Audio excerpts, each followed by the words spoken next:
Okay, I'm live.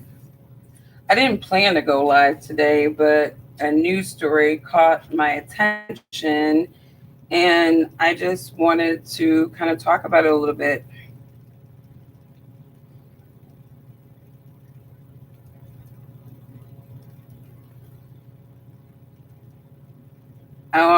First off, I want to say any of the information that I share in this video, it's public information. A lot of people know it. I'm not putting any assumptions out there. It's just information that I took in today from different news sources. So, first of all, I want to shout out. Let me turn that off. I want to shout out a YouTube station. It's called Hip Hop News Uncensored. And I actually get a lot of my hip hop news from this channel. I like their perspective on what's going on in the hip hop community. They pretty much stay up on a lot of breaking news within the hip hop community, and so big ups to them because I actually got caught on to this story by just getting a notification from that channel. So if you're a hip hop fan, if you like hip hop, if you like following hip hop music, definitely follow that channel. And first, I want to tell people I do provide a lot of conservative perspective, social and political perspective, but I don't want people to think that my channel is limited to social and political politics. I talk about almost anything that I think is worth more further public discourse. And so I was reading I got a notification from Hip Hop Uncensored that the rapper Little Durk, who's a rapper from Chicago, his brother D-Thang was killed outside of a nightclub. And first of all, I want to say prayers to his family and all of the families of continuous gang violence in the Black community. These incidences for these young men who are engaging in this activity, you know, they're. I'm not even. I don't even got my microphone on. Sorry. This was like one of those things where I'm organizing clothes, and then I saw this. I'm like, I really want to talk about this real quick because I don't feel like the conversation is talked about enough. So hopefully the audio gets better. I'm a mess with this. You know what I mean? I'm really getting used to this live stuff. But back to the subject, I feel like this is a very under discussed topic in the community. And again, I want to say prayers to all of the families that have been impacted by this continuous cycle of behaviors of violence in the Black community. Um, but Lil Durk's brother was recently killed. And like I said, prayers to his family, prayers to the mothers.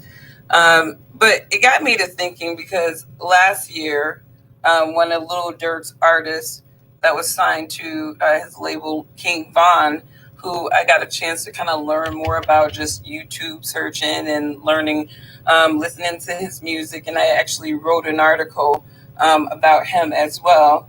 And then I also learned about another Chicago rapper, I guess from another gang set, FBG Duck, who was also killed last year previously to King Von. And so there's, a lot of these mainstream or even underground well-known rappers that are just being killed just ferociously. And it's becoming like such a trend. 2020, I saw a lot of young up and coming rappers killed. And you start to think about, what is going on and why is this such a repetitive behavior. And what I think that Black people need to really start doing is, and I wrote this, and I just want to read my comment on Hip Hop News Uncensored. I said, when are we going to accept the fact that the conditions that these brothers are in is because of policies that continue to take opportunities out of communities and marginalize them?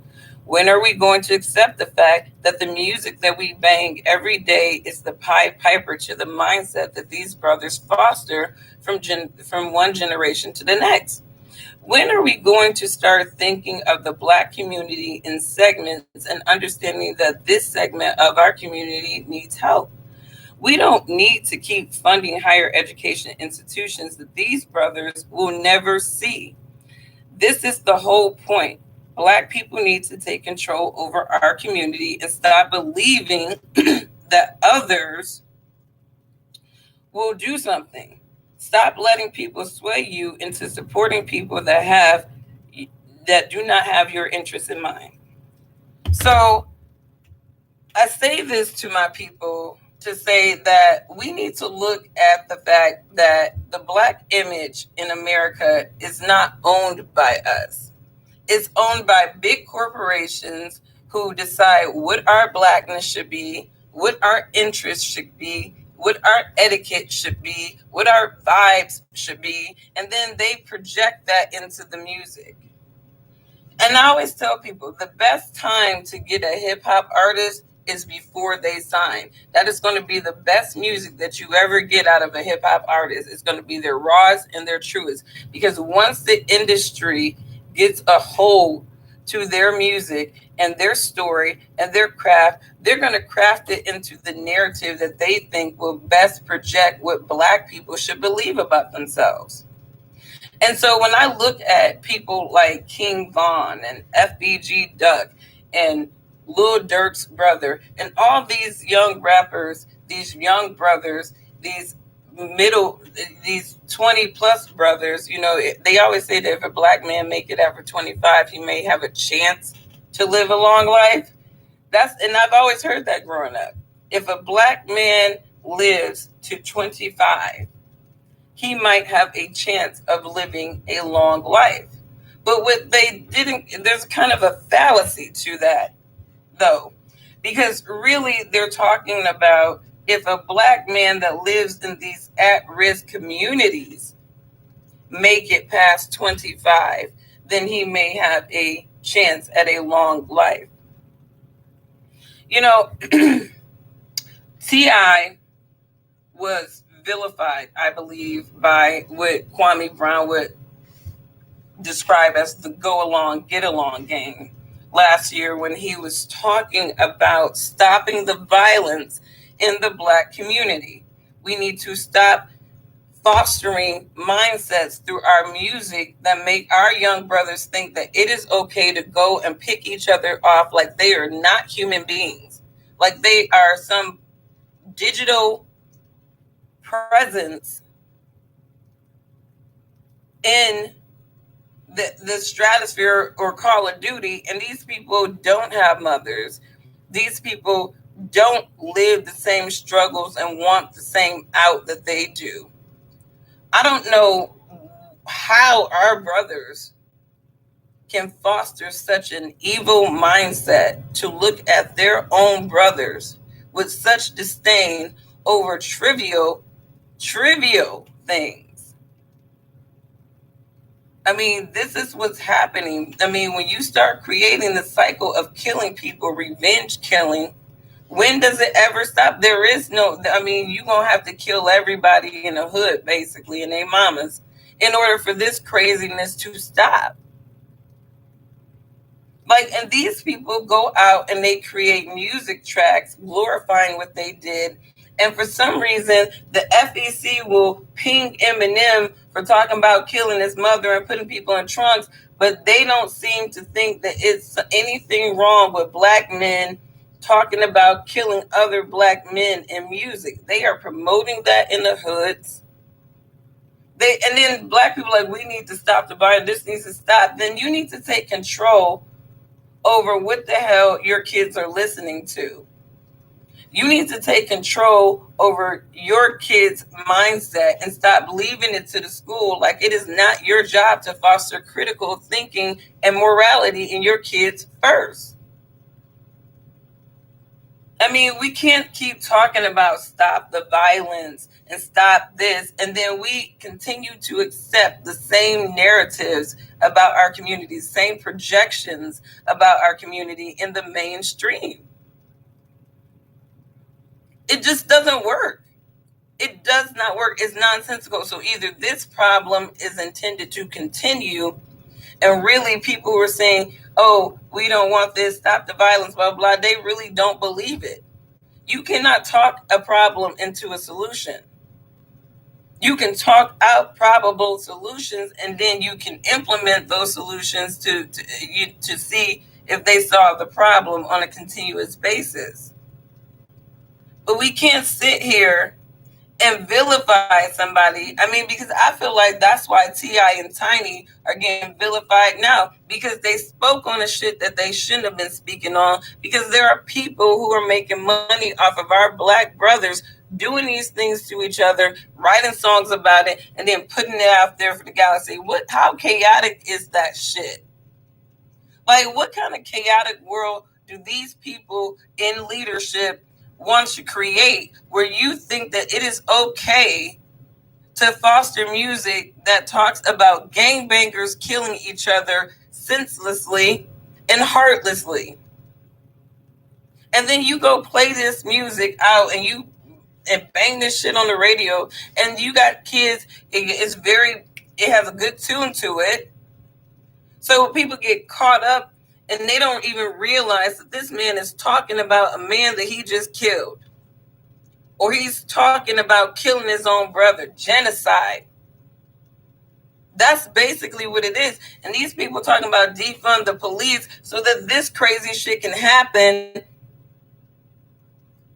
It don't make no sense how many black men are being killed by each other. And for them to sit there and act like white supremacy, act like police brutality is the most detrimental, traumatic thing to a black man, and we sit up here and do things like this to our own people on a constant basis. We don't got no Black Lives Matter movement when niggas kill niggas.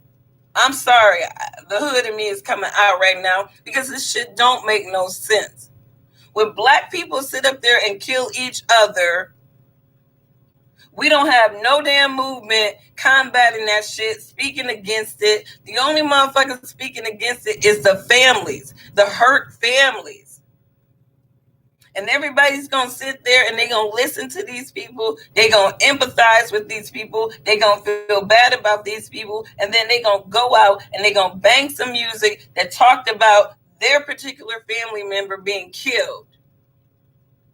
This is the social mindset that they want, and the image of black people that they want to project, that we are violent hooligans that kill each other. Meanwhile, we can deflect our own shit on racism and police brutality at any time, and the media will help paint that narrative by projecting only that shit.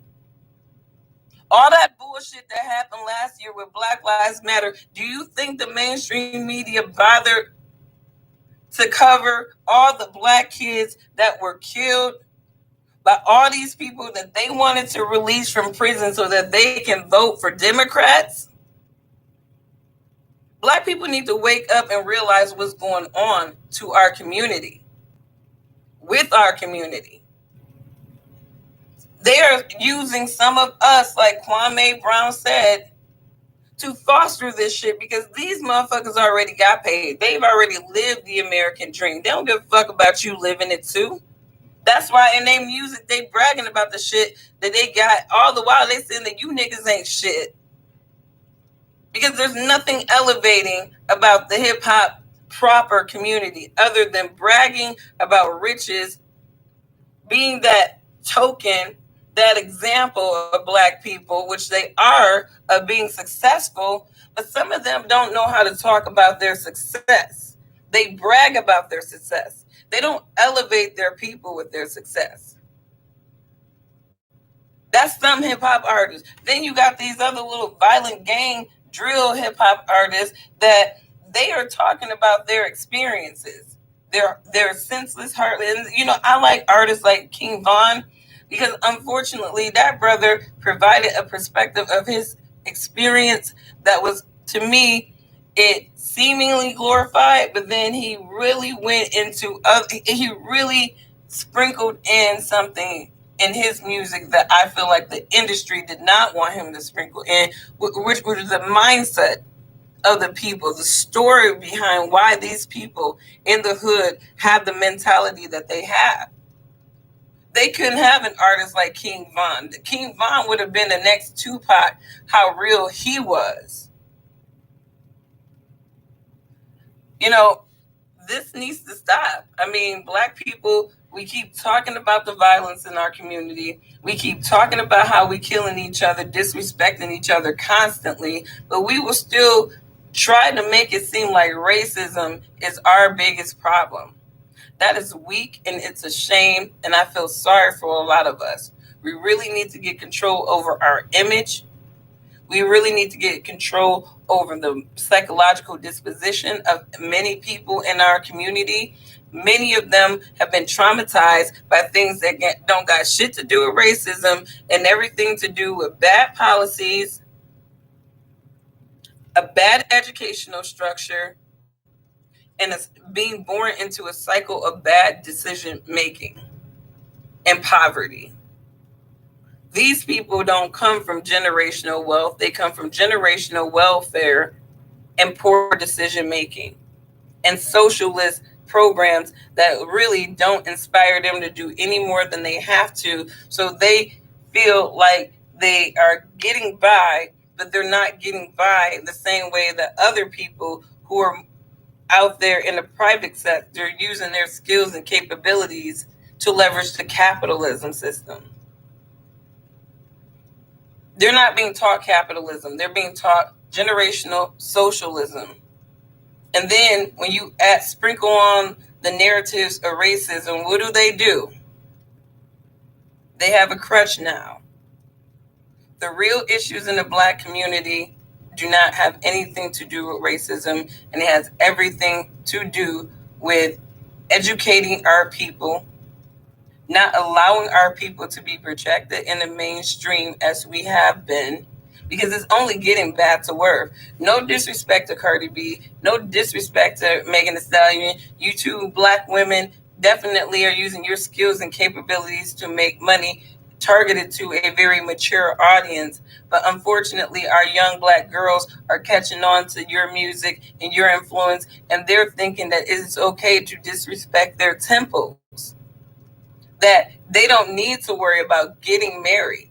They don't need to worry about having a structured lifestyle. They don't need to worry about having a man that is their leader that will build with them. They don't have to worry about that because they can just bounce their ass all over the place and the money will come. And if he got of money, then she can bounce her ass to somebody else. This is the mindset that we are fostering into our children vicariously through the mainstream image of the Black people. There's nothing empowering about that. Nothing. Nothing is empowering about that.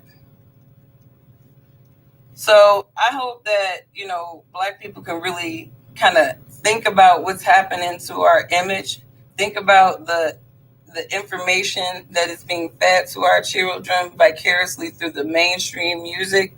Black people do not own their narrative.